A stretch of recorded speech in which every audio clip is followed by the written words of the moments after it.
महाभारत में पांडवों का 13 वर्ष का वनवास खत्म होने को था, पर ठीक उसी वक्त धृतराष्ट्र ने एक संदेश भेजा। वो संदेश पांडवों को हिलाकर रख दिया। लेकिन पांडवों ने जो जवाब दिया उससे न सिर्फ धृतराष्ट्र का सिंहासन डगमगाया, बल्कि विदुर जैसे बुद्धिमान मंत्री भी क्रोधित हो उठे और उनकी कही एक बात से गुरु द्रोणाचार्य को बहुत बुरा लग गया। तो सवाल उठता है, अगर उस समय के नेता ऐसे थे तो आज के नेता कैसे हैं? क्या नेता राष्ट्रहित में फैसले ले रहे हैं या बस सत्ता की कुर्सी बचा रहे हैं? इस वीडियो में न सिर्फ एक ऐतिहासिक कथा है, बल्कि एक आईना है जो आज के हर नेता को देखना चाहिए और हर नागरिक को समझना चाहिए। इसलिए वीडियो को अंत तक देखिए, क्योंकि आज हम जानेंगे कि असली नेता कौन होता है और राष्ट्र धर्म कैसे निभाया जाता है। दोस्तों, वनवास के 13 वर्ष पूरे होने को थे।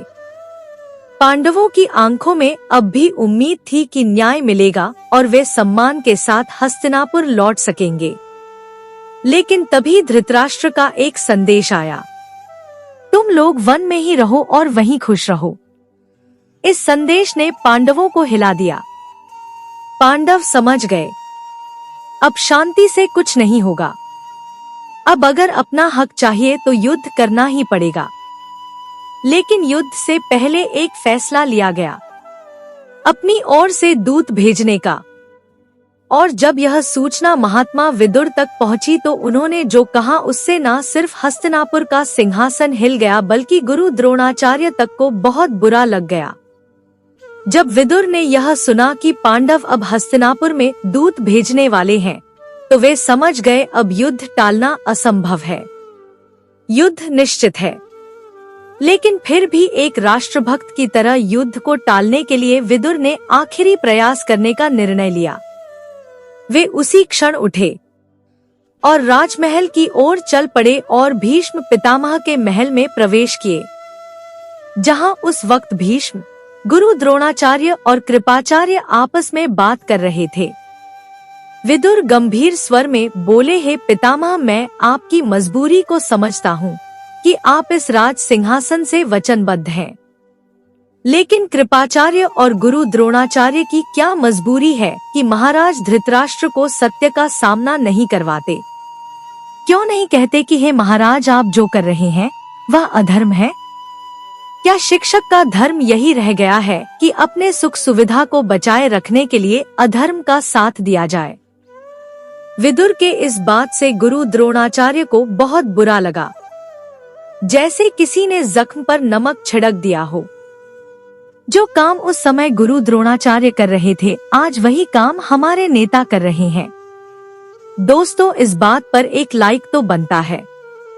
गुरु द्रोणाचार्य बोले, हैं महात्मा विदुर, मैं धर्म की परिभाषा भली भांति जानता हूँ। मैंने वेदों का अध्ययन किया है। धर्म और अधर्म में फर्क करना मुझे आता है। मुझे हस्तिनापुर की रक्षा करनी है, यही मेरा धर्म है। इसलिए कृपया मुझे धर्म का पाठ ना पढ़ाए। लेकिन गुरु द्रोण जानते थे कि विदुर जो कह रहे हैं वह सच है। वो यह भी जानते थे कि महाराज धृतराष्ट्र के कारण ही उन्हें गरीबी से मुक्ति मिली थी।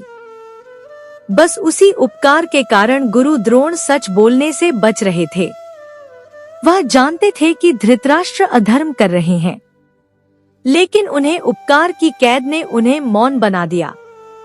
लेकिन अब विदुर ने ऐसा जवाब दिया कि गुरु द्रोण की सिट्ठी पिटी सब गुम हो गई, जैसे सभा में बिजली गिर गई हो। विदुर ने ऊंचे स्वर में कहा, है आचार्य, आप हस्तिनापुर की रक्षा नहीं कर रहे हैं। आप महाराज धृतराष्ट्र के पुत्र मोह की रक्षा कर रहे हैं। आप रक्षा कर रहे हैं शकुनी के कपट की। आप रक्षा कर रहे हैं दुर्योधन की अंधित्वाकांक्षा की। आप रक्षा कर रहे हैं कर्ण और दुशासन की अशोभनीय वीरता की।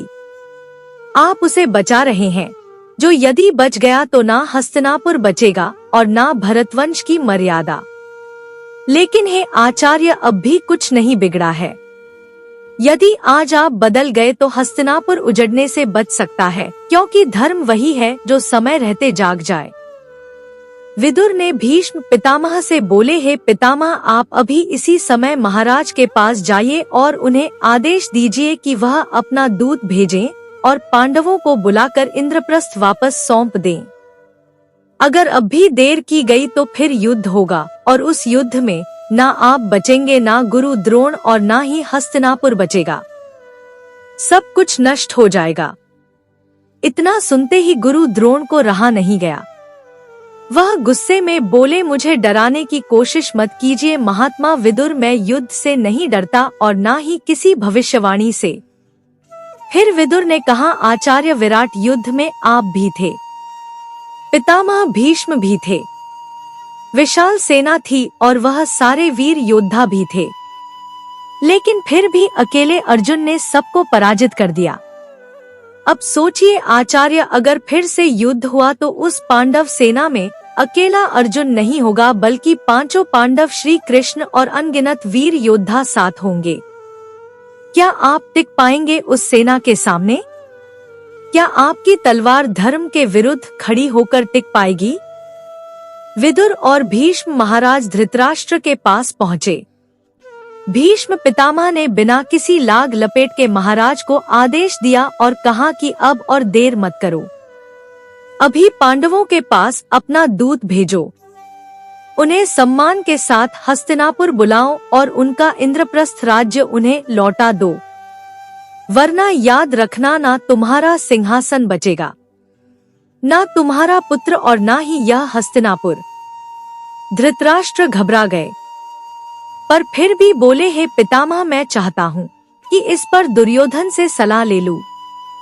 यह सुनते ही विदुर का चेहरा कठोर हो गया और वह क्रोधित होकर बोले, हे महाराज, आप राजा हैं या दुर्योधन, क्या अब राजकीय निर्णय भी आप अपने पुत्र से पूछ कर लेंगे? यह न्याय का प्रश्न है, यह धर्म का प्रश्न है, इसमें दुर्योधन की राय का कोई स्थान नहीं है। यदि आप आज भी मोह में फंसे रहे तो कल इतिहास आपको अंधा नहीं अधर्मी कहेगा। लेकिन उसी वक्त महाराज को सूचना मिलती है कि पांडवों का दूत आया है। यह सुनकर विदुर और भीष्म दोनों वहां से चल देते हैं। दोस्तों, विदुर महामंत्री थे। सिर्फ नाम से नहीं बल्कि कर्म से भी उन्होंने हर संभव कोशिश किया कि युद्ध ना हो, खून ना बहे, हस्तिनापुर बचे और भरतवंश की मर्यादा बनी रहे। लेकिन जहां राजा ही धृतराष्ट्र जैसा हो, जिसकी आंखें ही नहीं सोच भी अंधी हो, जो पुत्र मोह में इतना डूबा हो कि राज्य और प्रजा की पुकार भी ना सुन पाए, तो ऐसे राजा को समझाना भी मुश्किल हो जाता है और राज्य को बचाना उससे भी ज्यादा शासक वो नहीं होता जो केवल अपने बेटे के लिए जीता हो।